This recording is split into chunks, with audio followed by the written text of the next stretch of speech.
Bienvenue sur Africa 24 pour cette nouvelle édition du Non-Stop Info. Au sommaire de l'actualité au Mali. Le projet de loi électoral est loin de faire l'unanimité. Des partis politiques de la majorité présidentielle et de l'opposition refusent d'y adhérer. Ils estiment en effet que le texte vise à écarter de potentiels candidats à la prochaine présidentielle. En Angola, c'est la nouvelle loi régulant les médias qui fait polémique. Les journalistes craignent que le nouveau texte restreigne davantage leur liberté. Ouverture ce jeudi 1er septembre à N'Djamena, capitale tchadienne du tournoi international de tir à l'arc. Il regroupe les pays d'Afrique centrale et de l'Ouest. Les détails en fin d'édition. Mais tout d'abord, c'est ce jeudi que le dialogue national s'est ouvert en République démocratique du Congo. Un dialogue national initié par le président Joseph Kabila est censé apaiser les tensions politiques de plus en plus vives dans le pays. C'est le Togolais Dème Kodjo qui a été désigné comme facilitateur pour superviser ces pourparlers. Un choix loin de faire l'unanimité au sein de l'opposition. Une large frange de cette opposition refuse d'ailleurs de participer à ces assises. Depuis son adoption en Conseil des ministres, le projet de loi électoral crée des dissensions au sein de la classe politique du Mali. Certains partis de la majorité présidentielle et la quasi-totalité des acteurs de l'opposition refusent ce projet.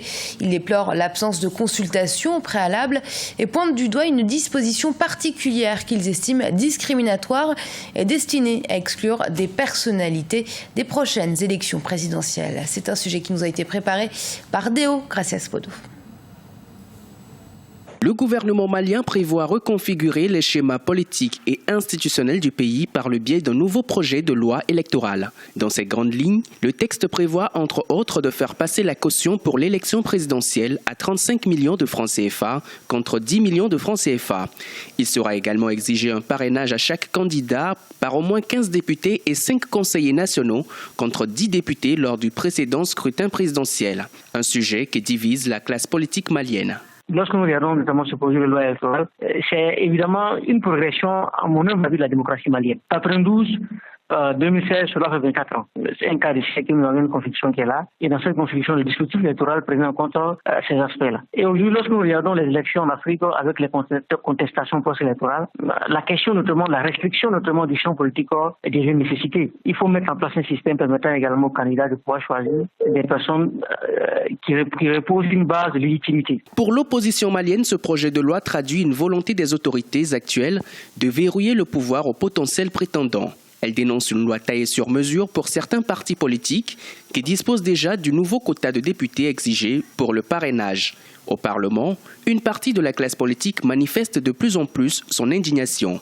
Certains déplorent l'absence de concertation entre l'exécutif et les acteurs politiques depuis l'élaboration de l'avant-projet de loi jusqu'à son introduction dans le processus interministériel. Parler d'une loi taillée sur mesure, cela peut peut-être être logique. Nous regardons le groupe parlementaire l'URD, la principale force d'opposition, a juste à peine les 15 députés, à peine même pas les 15 députés. Donc ce qui suppose que l'URD sera alors obligé d'avoir des alliances, ce qui n'est pas évident. Ce projet de loi est juste parce que c'est conforme à nos réalités économiques, mais il est inopportun aujourd'hui. Quand vous remarquez l'environnement sécurité dans le nord, même dans le sud, avec tous ces derniers mouvements qu'on a connus, si les choses continuent de cette manière, cette décision, quelle que soit sa justesse, quelle que soit sa logique, va rencontrer un sentiment d'impopularité des populations. Pour les partis membres de la majorité présidentielle, l'adoption de cette nouvelle loi pourrait corriger les insuffisances de l'ancien texte datant de 2006.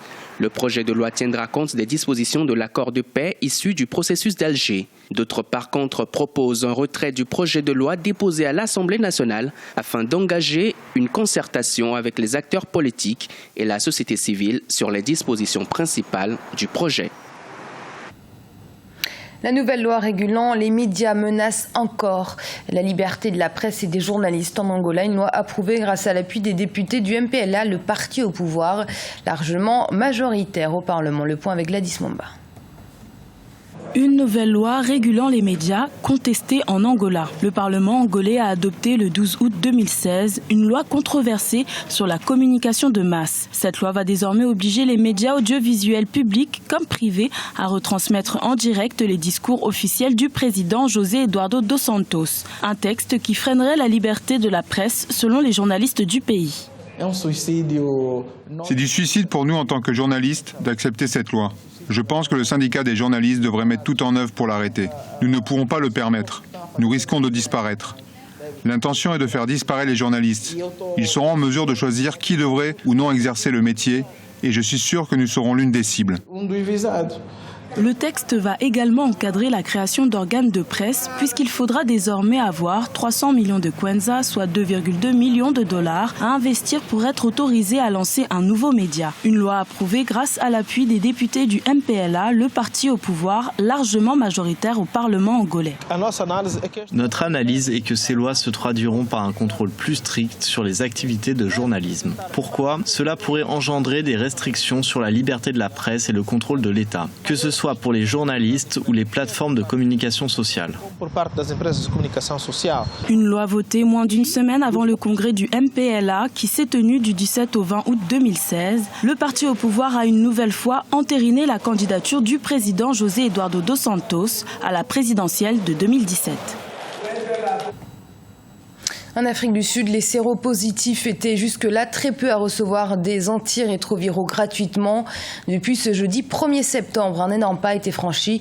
Toutes les personnes vivant avec le virus du sida en Afrique du Sud accéderont aux médicaments antirétroviraux sans débourser un centime. Une mesure qui bénéficiera à 4 millions de personnes et qui vise à augmenter l'espérance de vie à 72 ans au lieu des 63 actuels.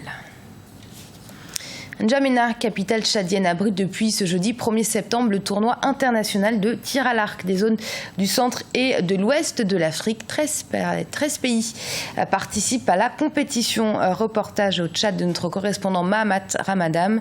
Commentaire Oumo Keltumba. 8e édition du tournoi international de tir à l'arc des zones de l'Afrique centrale et de l'Afrique de l'Ouest s'est ouverte ce 1er septembre 2016 à N'Djamena. Regroupant 13 pays, le tournoi de tir à l'arc a pour ambition de développer cette discipline moins connue dans les pays africains. Regroupant 13 pays, le tournoi de tir à l'arc a pour ambition de développer cette discipline moins connue dans beaucoup de pays africains. Le public tchadien a répondu massivement présent à cette compétition pour découvrir les talents venus des différents pays. Ouf, déjà que la cérémonie d'ouverture vient de bien se passer.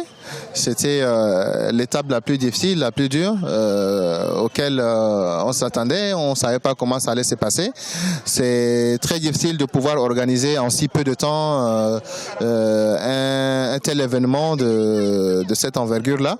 Mais bon, le Tout-Puissant a écouté nos prières et voilà, ça s'est bien passé et je suis très content et très fier de l'organisation. Les autorités tchadiennes indiquent avoir tout mis en œuvre pour garantir le bon déroulement de ce tournoi. Les archères venus de différents pays d'Afrique centrale et de l'Ouest se disent motivés par les échéances de tir à l'arc durant les 3 jours de compétition. Si nous avons été sélectionnés pour venir à cette compétition, c'est qu'on aspire franchement à avoir beaucoup de médailles. Puis il y a plusieurs distances, il y a la distance de 20 mètres, 50 mètres, 70 mètres. L'organisation, je suis très ravie, je suis très contente parce qu'on ne s'attendait pas à une telle manifestation.